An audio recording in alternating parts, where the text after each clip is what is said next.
랍사게가 그들에게 이르되 너희는 히스기야에게 말하라. 대왕 아수르 왕의 말씀이 내가 의뢰하는 이 의뢰가 무엇이냐.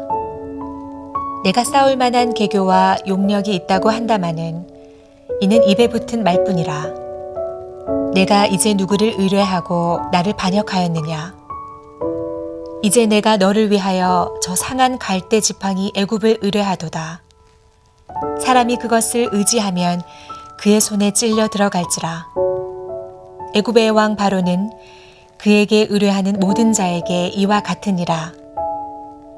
너희가 내게 이르기를 우리는 우리 하나님 여호와를 의뢰하노라 하리라마는 히스기야가 그들의 산당들과 제단을 제거하고 유다와 예루살렘 사람에게 명령하기를 예루살렘 이 제단 앞에서만 예배하라 하지 아니하였느냐 하셨나니 청하건대 이제 너는 내 주 아스르 왕과 내게 하라.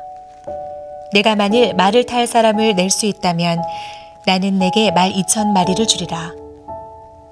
내가 어찌 내 주의 신하 중 지극히 작은 지휘관 한 사람인들 물리치며 애굽을 의뢰하고 그 병거와 기병을 얻을 듯하냐. 내가 어찌 여호와의 뜻이 아니고야 이제 이곳을 멸하러 올라왔겠느냐.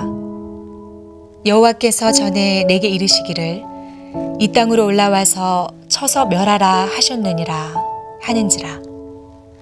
hil기야의 아들 엘리야김과 셈나와 요아가 랍사게에게 이르되 우리가 알아듣겠사오니 청하건대 아람 말로 당신의 종들에게 말씀하시고 성 위에 있는 백성이 듣는 데서 유다 말로 우리에게 말씀하지 마옵소서. 랍사게가 그에게 이르되 내 주께서 내 주와 내게만 이 말을 하라고 나를 보내신 것이냐. 성 위에 앉은 사람들도 너희와 함께 자기의 대변을 먹게 하고 자기의 소변을 마시게 하신 것이 아니냐 하고 거대한 세상을 거룩한 믿음으로 승리하는 오늘 하루 되시기를 축복합니다. 오늘의 본문 말씀은 앞의 전쟁과 별개의 내용입니다. 오늘의 본문 바로 앞에서 히스기야의 항복으로 끝난 전쟁은 아수르의 제1차 침공입니다. 이후 히스기야는 자신의 잘못을 하나님께 회개하고 아수르에 대한 충성의 맹세를 깨뜨립니다. 그러자 아수르 왕은 남유다를 재침공합니다. 이것이 바로 오늘의 본문 말씀에 기록된 아수르의 제2차 침공입니다. 아수르 왕은 히스기야에게 항복을 종용하기 위해 랍사게를 파견합니다. 여러분, 랍사게는 고도의 심리전을 펼칩니다. 심리전은 선전이나 선동, 모략 등을 통해 적군을 혼란과 분열을 유발시키는 비무력적인 전술입니다. 랍사게는요, 남유다가 아수르에게 패배할 수밖에 없는 이유 3가지를 제시합니다. 첫째로 군사력입니다. 오늘의 본문 20절 말씀에서 랍사게는 남유다가 싸울 만한 계교와 능력도 없다고 오직 말뿐이라고 비아냥거립니다. 둘째로 동맹관계입니다. 오늘의 본문 21절 말씀에서 랍사게는 히스기야가 의지하는 애굽이 마치 상한 갈대 지팡이와 같다고 조롱합니다. 셋째로 종교적인 부분입니다. 오늘의 본문 22절 말씀에서 랍사게는 히스기야가 혼합 종교를 근절하기 위해 예루살렘 제단 외에 산당을 제거한 것을 하나님과의 관계를 단절한 것으로 오해합니다. 랍사게의 이러한 3가지 분석은 굉장히 상식적이죠. 그의 심리전은 합리적입니다. 랍사게의 심리전에 말려든 남유다는 크게 흔들리게 되었던 것입니다. 우리 인생에도 매 순간 고도의 심리전이 펼쳐집니다. 세상은 저와 여러분의 인생을 상식적으로 분석합니다. 너의 인생은 이게 부족하고 너의 가정은 이게 잘못됐다고 거듭해서 강조합니다. 사단은요, 논리적으로, 이성적으로 내 인생의 고난을 분석하고 하나님께서 응답해 주시겠냐고, 하나님도 너의 문제는 해결해 주시지 못할 거라고 우리의 믿음을 송두리째 뒤흔듭니다.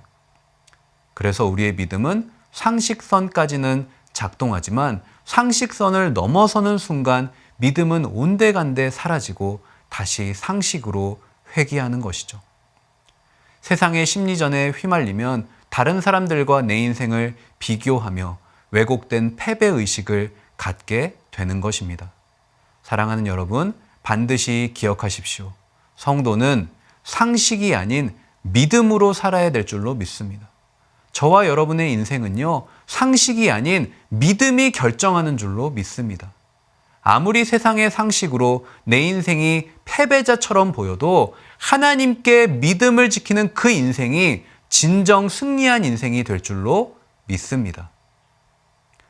남유다를 향한 랍사게의 도발은 그칠 줄을 모릅니다.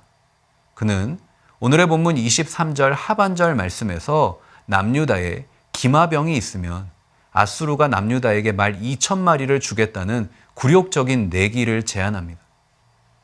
그는 남유다 군대의 사정을 속속들이 알고 있었습니다. 그는 남유다가 훈련된 기마 부대조차 없다는 정확한 데이터를 갖고 있었습니다.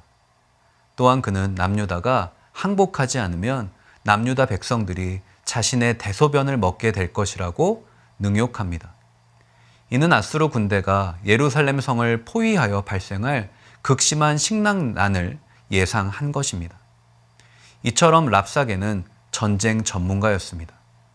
그는 어떻게 하면 전쟁을 승리하는지를 잘 알고 있었습니다. 또한 그는 남유다 부대의 내부 사정과 예상되는 결과를 정확히 분석하였습니다. 하지만 그는 정작 알아야 할 가장 중요한 한 가지 사실을 몰랐습니다. 그것은 바로 하나님께서 남유다와 함께 하신다는 사실입니다. 세상은 데이터로 모든 것을 판단합니다. 세상은 모든 것을 이해하고 분석합니다. 하지만 하나님은 이해의 대상이 아니죠.